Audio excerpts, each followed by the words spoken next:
Ambiance, more than furnishings, more than choosing colors for the wall.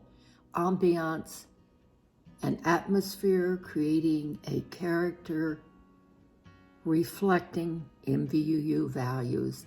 Our Ambiance team was formed in a slightly different way. Members nominated themselves and submitted qualifications. The board vetted them, and then the congregation shared their wishes and blessings. The team began by meeting at Picture Rock's Redemptionist Renewal Center. We spent time in the environment of Picture Rocks. We viewed the petroglyphs dating back to 800 AD and reflected on who had been before us, reflect our MVU values, reflect who we are, who we want to be, and who those who come next might want to be. So Derek, this was the scene of our second Ambiance team meeting. It really looks a lot different now, but do you remember being here for that meeting? I do. I remember at the time there was quite a bit of stuff in here, but it did look much different. Yeah. Yeah. But that was a really important meeting. It certainly was. Yeah. We made a big decision. We did. And what was that decision? That decision was our color palette. Once we had decided we wanted a Sonoran theme, we thought, well, we need to have some brighter colors mixed in. Right, so we took one of the existing palettes that she had given to us and we modified them to fit better our vision for the building. Yeah. And remember that huge display of items we had Right. in the different colors that matched our palette? Yeah, we had different kinds of fabric and different pieces of furniture, and Elizabeth had these massive, collections of paint palettes that we were able to... Right, and then it makes me think about how much time we spent on the A-team talking about color. So I'm here in Covenant Hall, and this is one of my favorite places in the church. And what we were looking to do in this space was to really create a wow factor. We want people to walk in the door and say, oh my gosh, this is beautiful. And I think that we've gotten a long way towards achieving that goal. And I think I picture the space and people coming in before the service and talking and chatting and hugging friends when we can do that again, and just having a good time being together. We bought these benches, imagining people sitting out here. This is the Covenant Hall, and they will be more comfortable once they have their cushion on them. The fabric pulls together our color scheme.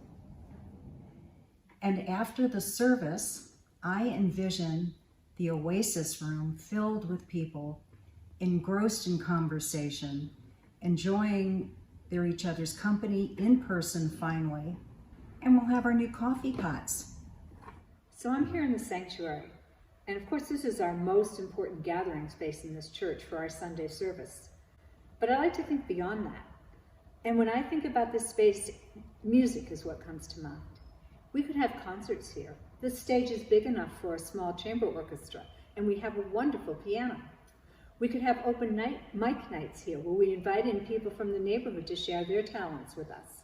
There's so much that can happen in this space, and I'm really looking forward to seeing what all the possibilities are.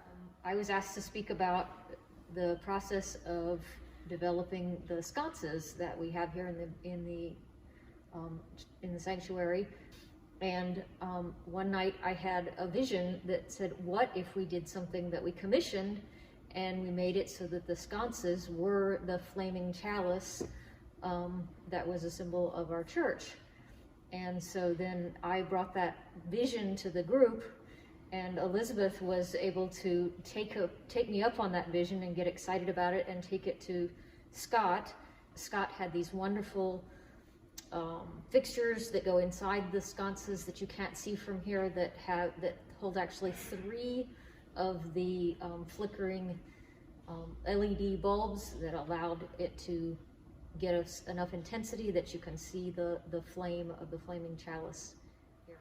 So my vision for the future, I envision that we will be able to have many wonderful things happening from this balcony, and one of the things that we'd like to consider as a possibility in the future is whether or not how we treat the doors behind me. So we can have them open so that you can see the light behind them. We can put the shutters closed on them so that you don't see any light behind them. Or we could even build a light box so that we could put custom lights behind it and make it look as though there is a sky or some other something. So that's a vision for the future of possibilities to come.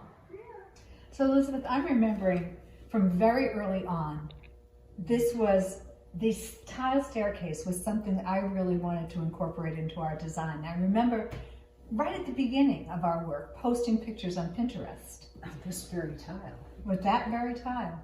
But look at how nice this is. Oh, all the stairs got redone. The treads are new. Yeah. The trim is brand new. And we got the lift going up as well. Yeah. And I'm grateful to the people in the congregation who contributed to this project by sending me the sayings that they wanted on the tiles and contributing to the cost of the tiles as well. I think it's a really nice design feature in this building. So I worked with the RE crew to figure out how to decorate and furnish this space. And we wanted it to be ready for kids. And when I think about this space, what I think about is it teeming with children, happy, chatter, laughing, learning, participating, and just having a good time.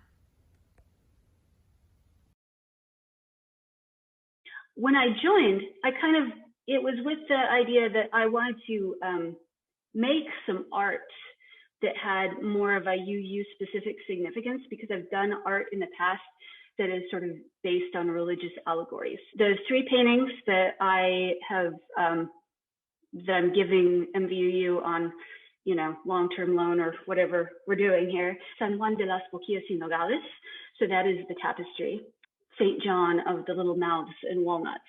And that is a piece that is about John the Baptist, but it's really about the other magical and mysterious riparian corridors of the desert. The second one, the fossil evidence of climate change, there's fossil representations of a whole type of forest that moved as the climate changed.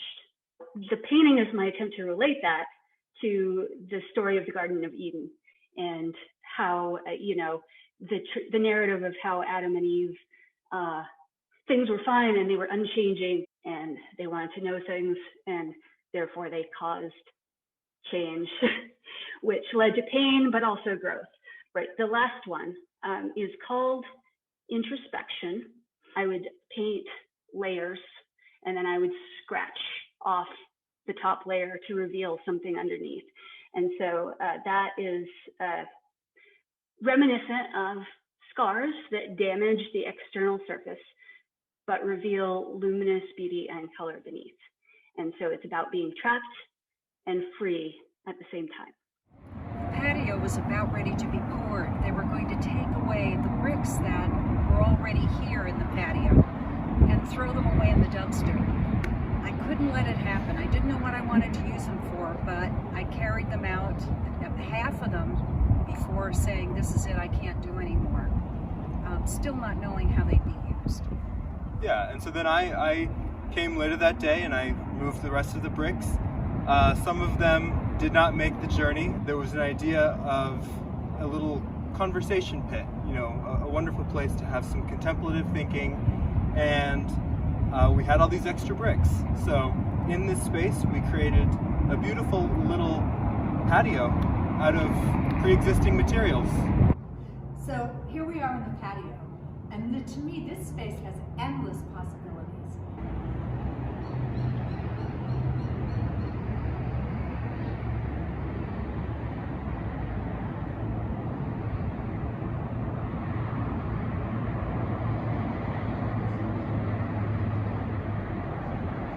And so when it came time to put together a garden, we decided upon our main garden being desert themed. And so every plant that you see here would be from either the Sonoran, Chiricahuan, and Mojave deserts. Tell why we've got Bird of Paradise in here. We got Bird of Paradise because growing up in the Flowing Wells School District, there were always these magnificent Birds of Paradise bushes at all the schools that I went to. And every winter, they would cut them down to the nubs. So it was basically just this big from being this big. And I was always incredibly impressed to see them grow back to that massive size by the next season. Yeah, it was pretty miraculous in my mind. Is that we also have the flowering vines garden over to the right. It basically is the second half of the garden, and it is not desert native, but it's desert tolerant. And I got to do a little piece, which was the pots over there where the later slipper succulent, and then we have some small succulents around the bottom. That's right. One of the initial inspirations to have our ceiling, which is painted dark blue, a very, very concentrated pigment, was that we wanted to match the ceiling to those pots, which are very common in Arizona and Mexico. Yeah. Derek and I got down in the dirt and rocks, and we had a lot of fun, right? That's right. That's what it boils down to. Yeah. And you did it in what, 6 days, 7 days? All of these plants? Something like that. It's wonderful. Yeah, a garden of 45 to 50 plants in only less than a week or a week and a half. No problem, no problem.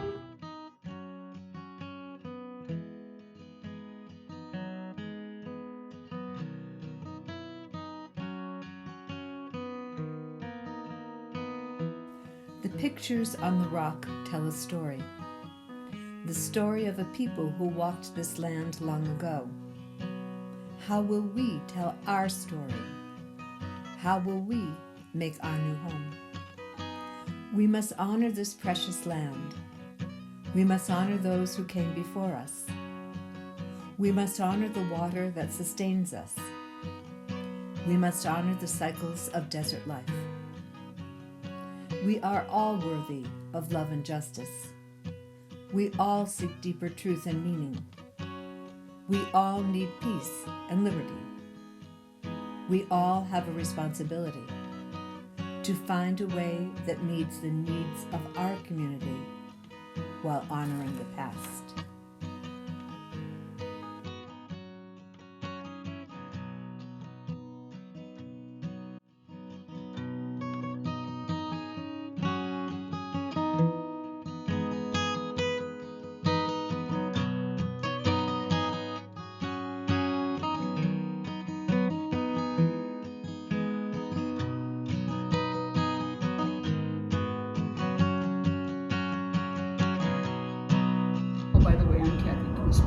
Hello, Kathy.